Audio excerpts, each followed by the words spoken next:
સુરત શહેરમાં પોલીસ દ્વારા સરાહનીય કામગીરી હાથ ધરવામાં આવી છે। આપઘાત રોકવા માટે કમિટી બનાવાઈ છે। ઘરેથી ભાગી ગયેલા લોકોને શોધવા માટે કામગીરી હાથ ધરવામાં આવી છે। એનજીઓ સાથે ગુમ વ્યક્તિને શોધવાની કામગીરી હાથ ધરાશે। ડ્રગ્સ વેચતા અને લેતા લોકોના વિસ્તારમાં તપાસ કરાશે। ટ્રેસ કરી સુધારવાનો પ્રયાસ કરવામાં આવશે।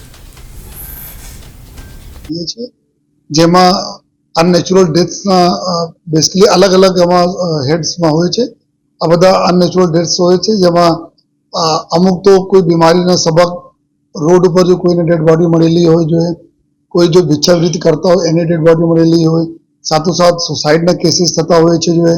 અને આ પ્રકારના જો અલગ અલગ આ પ્રકાર જો ડેથ્સ હોય છે એના માટે અમે એક ટીમ બનાવીને અભ્યાસ કરીએ છીએ। આશરે સુરત શહેરમાં 3000ના આસપાસ આ પ્રકારના જો ડેથના કેસીસ બને છે, જેમાં કેટેગરી વાઇઝ અમે બહાર પાડીને જોઈએ અને જો ટીમ બનાવીને હર પોલીસ સ્ટેશનમાં કઈ એરિયામાં વધુ પ્રમાણમાં આ પ્રકારની ઘટનાઓ બને છે, જેમાં લોકોના જો અકસ્માત જો ડેથ થતી હોય છે, જો અમુક લોકો ફૂટપાથ ઉપર ડેડ બોડી મળે પછી એના અમે હોસ્પિટલ લઈ જઈએ તો પીએમ એના કોઝ ઓફ ડેથ અમે જાણવા મળે છે।